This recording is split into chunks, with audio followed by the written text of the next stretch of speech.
Hi students. आज आपको पहला चैप्टर बताने जा रहे हैं जो कक्षा 11 का पहला चैप्टर भौतिक जगत है। ये हमारे फाउंडेशन का पहला चैप्टर होता है, पहला अध्याय होता है, जिसे हम फिजिकल वर्ल्ड कहते हैं। भौतिक जगत का शाब्दिक अर्थ होता है आँखों से दिखाई देने वाला संसार। अगर हम भौतिक जगत की बात करें तो जो आँखों से दिखाई देती है उसे हम भौतिक कहते हैं, और जगत का मतलब तो आप जान रहे हो संसार, मतलब आँखों से दिखाई देने वाली अपने चारों तरफ की संसार के बारे में जानने के लिए हम स्टार्ट करते हैं भौतिक विज्ञान। विज्ञान की अगर हम परिभाषा की बात करें तो आपको पता होना चाहिए कि किसी भी मनुष्य के मस्तिष्क में सबसे पहले विचार आते हैं। जो भी एक मनुष्य सोचता है, जो भी विचार करता है, वह विचार या तो सही होता है और या तो गलत होता है। यदि वह विचार सही है तो उसे हम विज्ञान कहते हैं, अगर वो विचार गलत है तो उसे हम विज्ञान के में सम्मिलित नहीं करते। लेकिन सही है या गलत है, इसके लिए हमें उस ज्ञान या उस विचार का कुछ विश्लेषण करना होता है, जिसे हम प्रयोग और परीक्षण द्वारा पता कर पाते हैं कि ये हर एक तथ्य पर, हर एक पहलू पर सही है या गलत है। परिभाषा में बताते हैं, प्राकृतिक घटनाओं के संबंध में प्रयोग परीक्षण द्वारा प्राप्त सुव्यवस्थित ज्ञान को विज्ञान कहते हैं। अर्थात विज्ञान किसी भी विचार या किसी भी सोच का एक विश्लेषित ज्ञान होता है।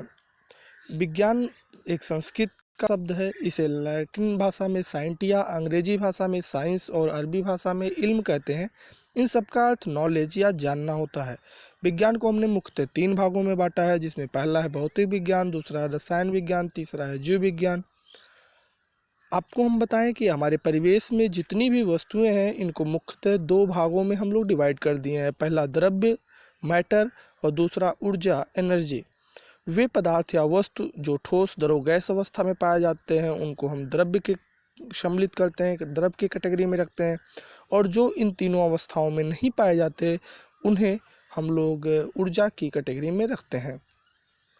जैसे अगर हम पत्थर की बात करें तो ये सॉलिड होता है, ठोस होता है, इसलिए एक द्रव्य है। जल की बात करें, ये द्रव अवस्था में होता है, इसलिए भी एक द्रव्य है।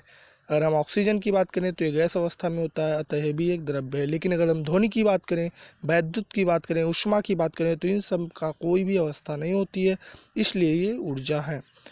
भौतिक विज्ञान मुख्यतः ऊर्जा के अध्ययन के लिए है। भौतिक विज्ञान ऊर्जा का अध्ययन कराता है। अभी हमने कुछ पहले बताया कि हमारे परिवेश में 2 तरह की चीज़ें हैं, एक तो द्रव्य, दूसरा ऊर्जा।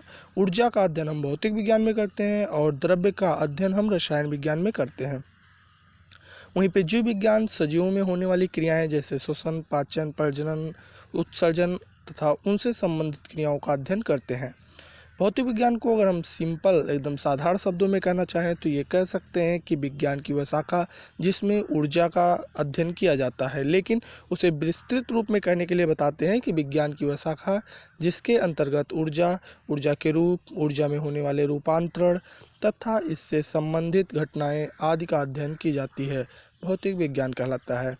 फिजिक्स आपके ऊर्जा की स्टडी है। ऊर्जा से रिलेटेड, एनर्जी से रिलेटेड चीज़ों को पढ़ा जाता है। भौतिक विज्ञान के कई पार्ट्स हैं, कई भाग हैं।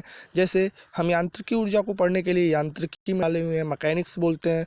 दूसरा वैद्युत ऊर्जा को पढ़ने के लिए हम लोग वैद्युत या इलेक्ट्रोस्टैटिक्स में पढ़ते हैं।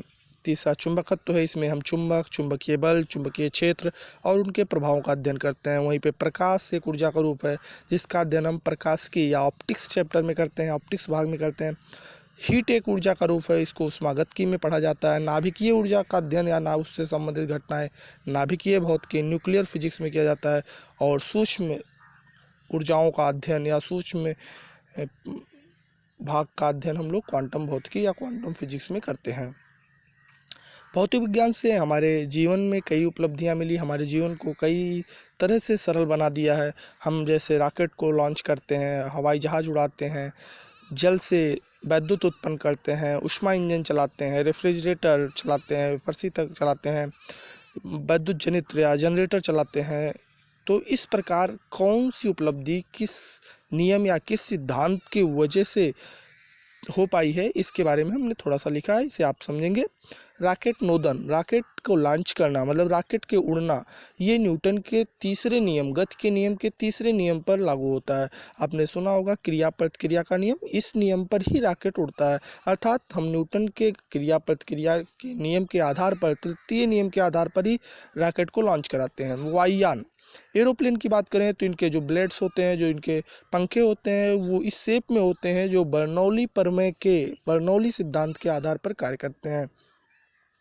जल विद्युत शक्ति, अगर जल विद्युत शक्ति की बात करें तो ये आपको पता होना चाहिए कि हम किसी भी पदार्थ को यदि पृथ्वी तल से ऊंचाई पर ले जाएं तो उसमें एक प्रकार की ऊर्जा संचित हो जाती है, जिसे हम गुरुत्वीय स्थितिज ऊर्जा कहते हैं, और वो पृथ्वी सतह की तुलना में mgh होता है। ये ऊर्जा हम टरबाइन लगाकर वैद्युत में कन्वर्ट कर लेते हैं और उसे जल विद्युत शक्ति कहते हैं। हमारे भारत में पूरी विद्युत का अधिकांश भाग जल विद्युत शक्ति से ही प्राप्त किया जाता है। ऊष्मा इंजन, वह इंजन जो पेट्रोल, डीजल या अन्य ईंधनों के दहन से चलता है, उसे हम ऊष्मा इंजन कहते हैं। आपको पता होना चाहिए हमारे नेचर में दो तरह के इंजन अभी चल रहे हैं, जिसमें एक ऊष्मा इंजन है और दूसरा आपका इलेक्ट्रिक इंजन है। अगर वैद्युत इंजन की बात करें तो वो वैद्युत ऊर्जा से चलता है, ऊष्मा इंजन की बात करें तो ये ऊष्मा से चलता है। ऊष्मा इंजन को समझने के लिए आप समझना, जिसमें दहन होता है, जिसमें धुआं निकलता है, और ये ऊष्मागतिकी के नियम पे कार्य करता है। प्रकाशिक रेशे, ऑप्टिकल फाइबर्स जो होते हैं, ये प्रकाश के पूर्णांतरिक परावर्तन पर कार्य करते हैं। इनका उपयोग पहले इंडिकेटर, संकेतक के रूप में किया जाता था, लेकिन इस समय आप इसे एक डेकोरेटिंग सब्सटेंस के रूप में यूज करते हो। आपने मेले में अक्सर देखा होगा, एक फुलझड़ी जैसा सामान बिकता है, एक लगभग डेकोरेटिंग थिंग्स बिकती है, जिसमें आप रात के समय लाइट ऑन करने पर उसके सभी एंड्स पर रोशनी उत्पन्न होती है, प्रकाश उत्पन्न होता है और चमकता हुआ दिखाई देता है। वो ऑप्टिकल फाइबर्स ही होते हैं। वैद्युत जनित्र, अगर हम जनरेटर की बात करें तो ये फैराडे के विद्युत चुम्बकीय प्रेरण सिद्धांत पे आधारित है। आप समझ सकते हो कि जो जनरेटर बनाया गया है वो फिजिक्स के, भौतिकी के विद्युत चुम्बकीय प्रेरण पर आधारित है। इलेक्ट्रॉन सूक्ष्मदर्शी, अगर इलेक्ट्रॉन सूक्ष्मदर्शी की बात करें तो यह किसी भी सूक्ष्म वस्तु के बहुत बड़े आकार अर्थात 300 से 400 गुना बड़ा आकार दिखा सकता है, और यह इलेक्ट्रॉन के तरंग प्रकृति पर आधारित है। प्रकाश वैद्युत सेल की बात की जाए तो ये आपके प्रकाश वैद्युत प्रभाव पर आधारित है। वहीं पर नाभिकीय भट्ठी की बात करें तो नाभिकीय विखंडन पर आधारित है। कंप्यूटर की बात किया जाए, ये बाइनरी थ्योरम या बाइनरी पद्धति, अंकीय तर्क पर आधारित होता है। संचार व्यवस्था, कम्युनिकेशन सिस्टम की बात करें तो ये विद्युत चुम्बकीय तरंग पर आधारित होता है। आज हम लोग एक दूसरे से जुड़ पा रहे हैं, कुछ अपने बातों या सोच या थिंग्स को शेयर कर पा रहे हैं, तो उसका वजह संचार व्यवस्था है जो विद्युत चुम्बकीय तरंग पर कार्य कर रहा है। सोनार एक यंत्र होता है जिससे हम किसी भी वस्तु की दूरी को मापते हैं, और ये प्राश्रव्य तरंगों का परावर्तन के आधार पर कार्य करता है। साइक्लोट्रॉन भी ये युक्त होती है, एक मशीन होती है जिसमें हम किसी भी आवेशित कण को विद्युत चुम्बकीय क्षेत्र की सहायता से उच्च वेग तक त्वरित करते हैं, अर्थात उसे तेज वेग प्रदान कराते हैं। भौतिक अगर वेत्ता की बात की जाए, प्रमुख भौतिक वेत्ता, तो हमारे फिजिक्स में कई लोगों का योगदान रहा है, लेकिन जो उसमें इम्पोर्टेंट्स रहे हैं, जिनका योगदान सबसे अहम पूर्ण रहा है, उनके नाम देश वाइज लिखा गया है, तो ये आप जरूर पढ़ते रहना। जैसे सर आइजैक न्यूटन इंग्लैंड से हैं, माइकल फैराडे इंग्लैंड से हैं, जे टॉमसन इंग्लैंड से हैं। आपको पता होगा न्यूटन ने आपको गुरुत्वाकर्षण नियम दिया था। माइकल फैराडे ने आपको वैद्युत जनित्र का विद्युत चुम्बकीय प्रेरण दिया। जे टॉमसन ने इलेक्ट्रॉन की खोज की। जेम्स क्लार्क वर्क है, इंग्लैंड से हैं, इन्होंने आपके विद्युत चुम्बकीय तरंग सिद्धांत प्रस्तुत किए। जेम्स चैडविक हैं, न्यूट्रॉन की खोज की थी। डेनियल बर्नौली, अभी आपने नाम सुना, फिजिक्स में इनका बहुत बड़ा योगदान रहा है। रॉबर्ट बायल, गैस के सिद्धांत में इनका योगदान रहा, इंग्लैंड से हैं। कैवेंडिश जो हाइड्रोजन का खोज किए थे, ये भी इंग्लैंड के रहे हैं। आर के मिल्टन अमेरिका के, जो बूंदी प्रयोग किए, आवेश बूंदी प्रयोग, वो भी अमेरिका के थे। इस तरह आपके वैज्ञानिकों के नाम लॉरेंस सर अमेरिका से हैं, एडिसन अमेरिका से हैं, ग्राहम बेल अमेरिका से हैं। डॉक्टर सीवी रमन भारत से हैं, जिनको नोबेल पुरस्कार से सम्मानित किया गया था रमन प्रभाव के लिए। जगदीश चंद्र बोस भारत से हैं। होमी जहांगीर भाभा, जिनके नाम से कई ट्रस्ट और खोज संस्थान चलते हैं, वो भी भारत के ही थे। मेघनाथ साहा हैं, सत्येंद्रनाथ बोस हैं भारत से। दूरबीन की खोज करने वाले गैलीलियो इटली के थे। मार्कोनी रेडियो की खोज किए थे, इटली के थे।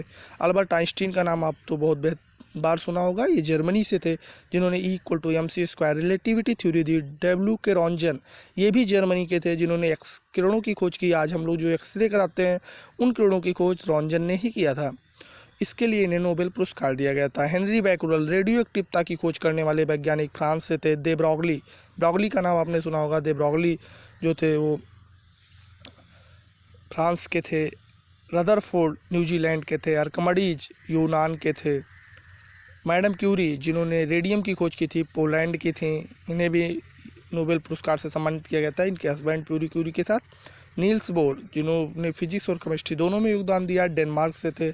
अब्दुल सलाम सर पाकिस्तान से थे और युकावा सर जापान से थे। युकावा ने नाभिकीय बल के संबंध में नियम प्रस्तुत किए थे।